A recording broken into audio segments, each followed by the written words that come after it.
Well, I'd say happy birthday, but I don't know whether it's your birthday. Nonetheless, welcome. It's a wonderful Thursday, the 8th of July. What a special day it is. I don't know why, but it's another day. Aren't you glad you got up today? Aren't you glad just to be alive? Anyway, I'm glad you're with me today, and I hope you'll come on in to my little world for a moment. We think together.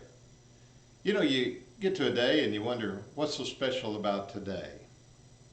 Well, maybe there's not that much. But today I'm thinking about freedom. While we just celebrated our Independence Day a few days ago, thinking about the idea of freedom, what freedom really means. Maybe some of you in my generation remember a song.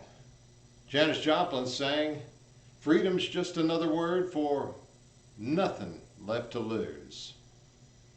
It's kind of a sad statement when you think about it. I thought freedom was about everything to gain, not nothing left to lose. Well, you can think about it as you want to, but freedom has a powerful ring to it. It has a powerful sense about it. I was thinking about a trip that we took not too many years ago. My wife and I made a trip back to Philadelphia, visit the celebrated sites there. First time in my life I'd ever been in Philadelphia. I know, should have been there earlier.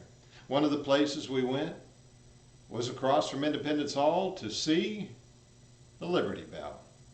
You don't get to go up and touch it these days. You might be able to reach across there and touch it if you catch the guard looking the other way and you push the rope out of your way a little bit that blocks your way, but I wouldn't do it.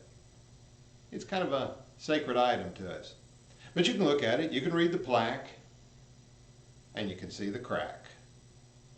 You know, the Liberty Bell was a bell that was not named the Liberty Bell. It wasn't produced or put together about the independence of this country. It had been put together sometime earlier for several events in Philadelphia and Pennsylvania, and their own constitution and so forth in earlier days, going back quite a number of years. But a special event took place on July the 8th, 1776.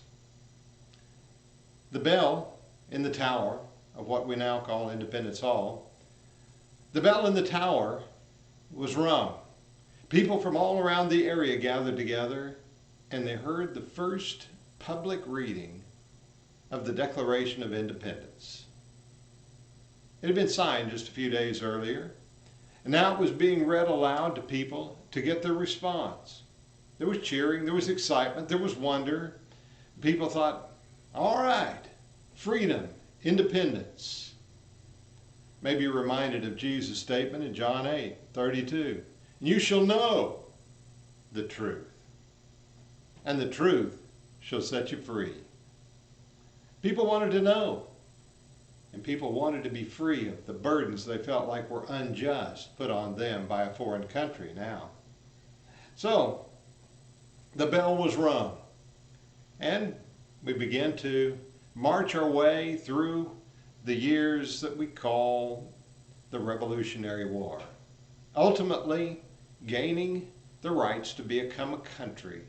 Those 13 colonies joining together ultimately to become one nation, one country, drawing upon that beginning point, that declaration, and a few battles that had already been fought, and a determination to be one nation, but a nation of people who are free. It's something, that bell, and it was put together and it was built in 1751 to commemorate the 50th anniversary of Pennsylvania's original Constitution, as I said. It was rung a few times after that. It's interesting that when the bell was cast and it was first rung, it cracked. It was recast a couple of more times. Finally, the bell that we knew and we see today was hung in the tower, and it was rung on special occasions. We look at it now and we see the crack in it. And when you see that crack in it, a lot of people think, well, it was cracked when it was first rung on that occasion. That's not really the case. It was thought to be cracked, I think it was 1835. 1835, if I remember correctly. when John Marshall, Chief Justice of the United States Supreme Court, Chief Justice, at his funeral it was rung, and they believe it cracked then. It wasn't taken down from the tower or the bell tower and put away at that point. But in 1846, commemorating the anniversary of George Washington's birthday, it was rung again, and supposedly the crack was enlarged to where we see it today. It was determined that it couldn't really be rung anymore for a lot of reasons. With the crack in it, it wouldn't sound exactly right, and with the crack in it, it could break and could be a real problem, and it was something of a treasure by that time. And so the bell was removed, ultimately being put in the place where it is today, not originally, but ultimately in the place where it is today, where thousands upon thousands of people go by and see it on a regular basis. But what strikes me is interesting that an old cracked bell could mean that much. The tin and copper that were used to make the bell gave it a good sound, but it just didn't stand up. It's a special token, though. It's a special thing. When you think about it, it was an occasion where a cracked bell becomes a sacred item. Maybe it is that when we travel along through life, we hear a lot of crackpots. People with ideas, people with thoughts, you know what I mean. They seem like there's something just not quite right about them. We've seen people who made great advances in science, who we thought were probably out of their mind. We've seen theorists who appeared to be people of unusual characteristics, call them a crackpot if you want, who helped achieve some of the greatest adventures in life. Where would we be if we didn't listen to the occasional crackpot? We might still be at war in World War II. Oh, probably not.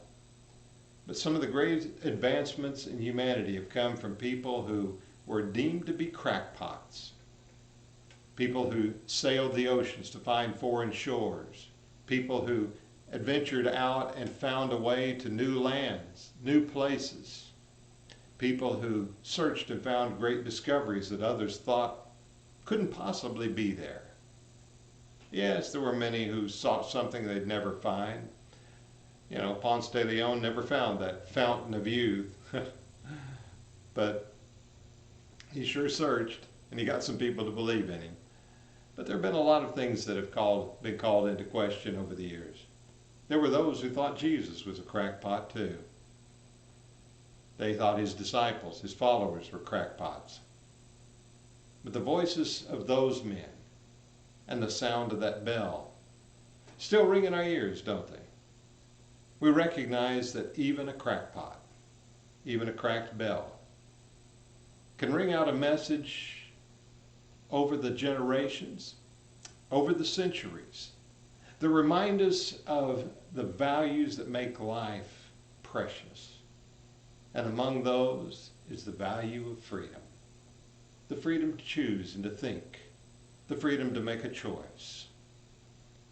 You know, as the old leader, general of the people, gave his parting message to the people, Joshua said to them, "Choose this day whom you will serve."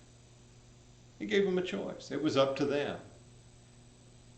So, we recognize that the message, even of a bell, or others, even with a crack in it, can stand out and ring out over the generations to remind us how precious the freedom to choose and determine really is to us.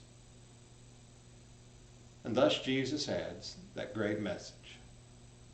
And you shall know the truth, and the truth will set you free.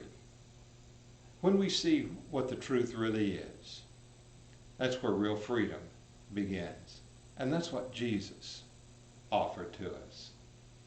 Yep, there's a cracked bell that reminds us of a beginning of an opportunity, and there's a message that even if it's perceived with a crack, we still treasure it today. Hey, don't dismiss all the crackpots around. Thank you. But in all seriousness, treasure when the message comes true. I want to thank you for being with me today. I hope it's an encouragement to you as we move forward and cherish the precious things in our lives. It's a very special day. Even if people think you're a crackpot, share your message and ring it out as best you can anyway. That's what freedom's about. Thank you. And I'll look for more a little further down the road.